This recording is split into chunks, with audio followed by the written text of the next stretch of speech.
evening, ladies and gentlemen. Welcome back to the channel. We do have some stuff in the works right now. We did end up getting the Knocklims all done up. So these guys are all done up, looking good. I got 15 of them with 100 IVs all the way through, which is really nice. Had some people asking me what site that I use for the PAL breeding matrix. It is palworld.gg. Very easy, very simple to put in there for you. Also, people were asking me how I ended up getting Legend and Earth Emperor on there. Essentially, it's a Grisbolt and a Elizabeth. Get you one of these guys. So as far as transferring over, you can figure that out. It's not too hard using that breeding matrix. We do plan on doing some pretty crazy building stuff because I had gotten an idea yesterday from someone off a stream who was tempting me with a breeding tower. So the last base that I'm gonna issue up is going to be a breeding tower, more than likely. But for the time being, we are working on the Sezaku Aquas, and we are also working on our Yormantides to get them up and running. So I really didn't have too much to talk about today because I've been breeding all this stuff for the raid, main thing that I'm trying to get to. But I did remember that we had maxed out this little guy and we just never really talked about him. We touched base on him a little bit, but we didn't give him like a full review. So I decided to go ahead and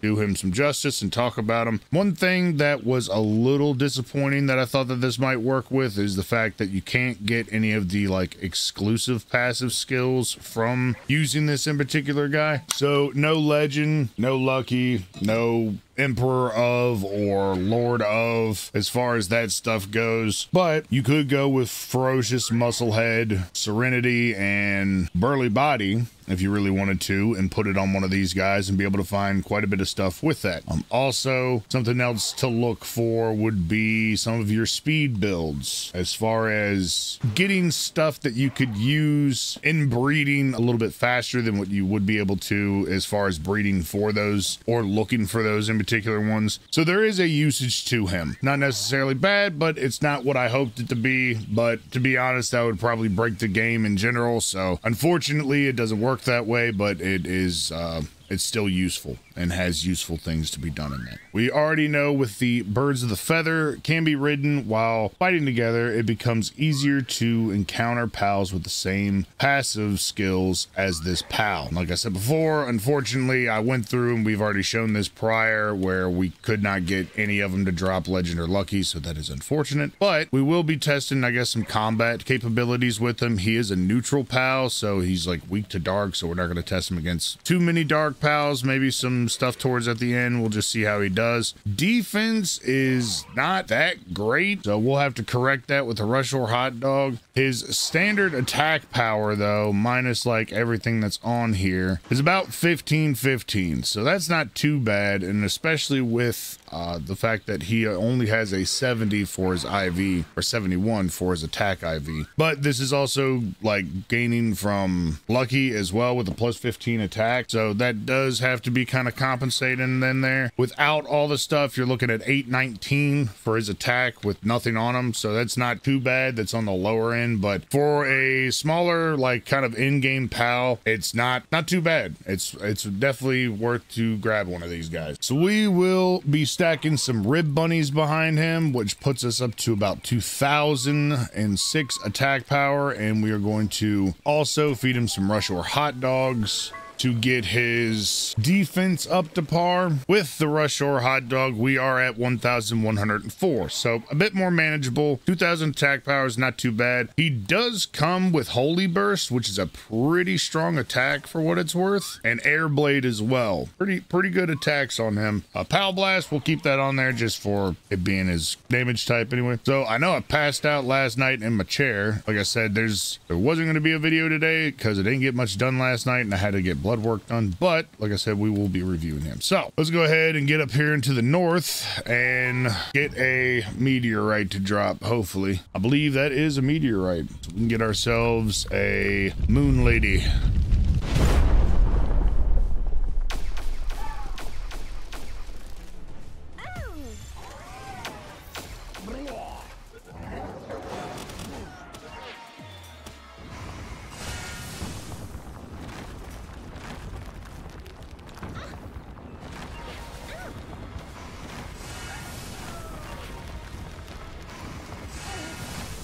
I don't know what's going on. We're in the danger zone, though. What the world, bro?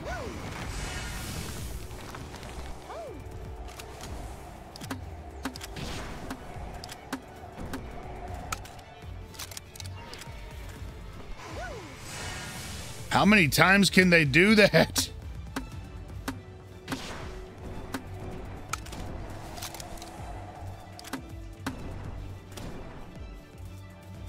Okay, so yeah, that's what you get when you turn up the pal appearance rate. I don't even know if I captured her. I can only assume that I did, but I have no clue. Let's go ahead and take him to our favorite punching bag, old Blazamut. See how much damage we can ensue. So I could see some stuff being pretty interesting to use with him as far as even going after bosses, because this does work on bosses. So it wouldn't be like too bad of an idea if you know that the boss does have legend and like emperor of or something to that degree, to have those on there with whatever 2 passives that you would like to have on that in particular boss, because there is a chance that it will come out. I haven't had it happen, but apparently there is a chance. He hits like a truck.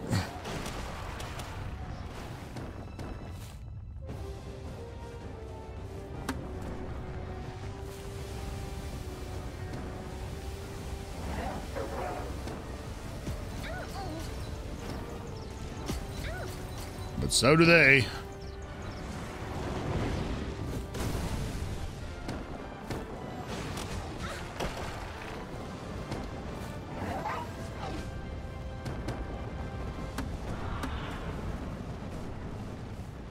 I forgot to turn down my pal appearance rate, but I mean, if that shows anything, he's pretty strong. That Holy Burst, or whatever it's called. Yeah, Holy Burst is a pretty strong attack. For a neutral attack, that's pretty on up there. I find it extremely funny, though, as well, is the fact that this dude is as little as he is, and you can ride on him. I mean, my feet are dragging the ground, essentially. But, like, you can't even ride Menacing, which you would think would be a perfect saddled pal. So, as far as combat capabilities, I mean, he took out that, but how will he fare against something like, well, I don't know. That kind of proves that a little bit. If I take him, I'll have to turn down my pal appearance rate, because there will be 3 Frost Die-ins if we go after that. Oh, yeah, that's what I'm going to do. I'm going to do that real quick. All right, we got Frost Die-in here. We'll probably be doing some tricky stuff as far as his attacking, by hopping off of him and then hopping back onto him with doing the attacks. That way we hit a couple of times. So that's not what I meant to do.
And there you have it. Took a decent amount of damage, but even with doing that on-off stuff, was able to put that Holy Burst down a lot. That is a strong attack for what it's worth. And I could only assume that that Moon Lady, with her in particular stuff that she's got going on, would make that, or her partner skill, the way that it's set up. And as we had mentioned yesterday, if you guys did not know, that the Fire and Dark enhancement is actually a misprint. It actually is supposed to be neutral and dark, as she is neutral in dark. It isn't quite full health yet, but we'll see how he does against Nocklum.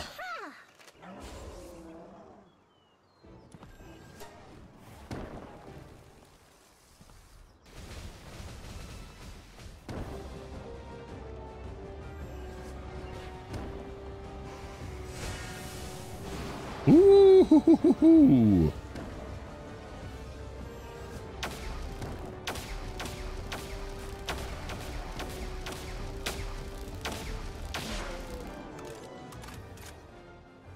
So yeah, like I said, pretty hard hitting. Little dude packs a punch. But yeah, his overall partner skill, like we had discussed before, I think it was the first or second video that I dropped into the new season. It's got some usages, but again, I'm not exactly like I'm definitely not the biggest advocate for it, because some of the stuff seems to be very random, and I won't be able to tell 100% if you can get all 4 skills onto something. To be honest, I don't know if you can. I imagine that you can at some point, but the position or the chance of that might be pretty high or pretty low, fairly low chance. One thing that I will say to kind of help out with the oil production is if you go to the monitoring stand, not only can you turn off like the stuff that they can't do, but now you can actually physically, instead of throwing them at the actual job, you can now pin them to that job. This helps out incredibly for power consumption, because as of right now with any of the electric pals, they'll let it get up to they'll get it up to 100%, but after that they won't go and recharge it until it's below 70 or 80%. I can't remember the numbers right offhand, but with that being said, it's probably a lot easier just to pin them to it, because if you pin them to it, then they don't let it drop below 99, which helps out significantly. So yeah, as far as is he worth it, to max out entirely, I'd say yes, because you're going to have him out to get these passives on there, because it even says while fighting together, and that usually indicates that the pal has to be out. I kind of wish that that wasn't the process, because then maybe you could get the percentage higher for you to get the good stuff by stacking them if it was like while in party, but it is what it is. Can't change anything now. So for right now, I'd say he is worth it if you're looking for smaller end stuff. But as far as an overall like in-game pal, for it to be like this, I'm not really too happy with the in-game pal part of this in particular pal. But with that being said, I'd say he is worth it. Thumbs up. Not bad attack. His defense can be fixed. He is a neutral pal, so that's kind of something that you're gonna have to work around when going up against like dark pals or something, when you're trying to get those traits on there. And again, don't spend the time to breed up one with legend or lucky or any of that stuff, because those are usually guaranteed on the legendary pals anyway. So try to go for a couple of passives that are, you know, around about able to get on other pals. So like Serenity is a really good one. Any of the speed type ones, infinite stamina. So yeah, there's usages for him, definitely. So yeah, he's definitely worth it. But yes, I know that this was a little bit of a shorter video, but this is usually what I be doing anyway. We will be live about an hour after this drops, or maybe a little bit sooner, but give or take an hour, over on the twitch.tv/Pope You and the Pope. Link will be in the description. And if you guys liked my content, drop a sub. If you guys enjoyed this video, drop a like, helps with the algorithm, and throw a comment down below what your thoughts are on Yakumo. I don't know. My dyslexic butt can't read much stuff, and especially if it is an inexistent word. But yeah, do your best. We'll call him a cool puppy dog thing. Other than that, keep your willy washed, and we'll see you guys on the next one. Peace out.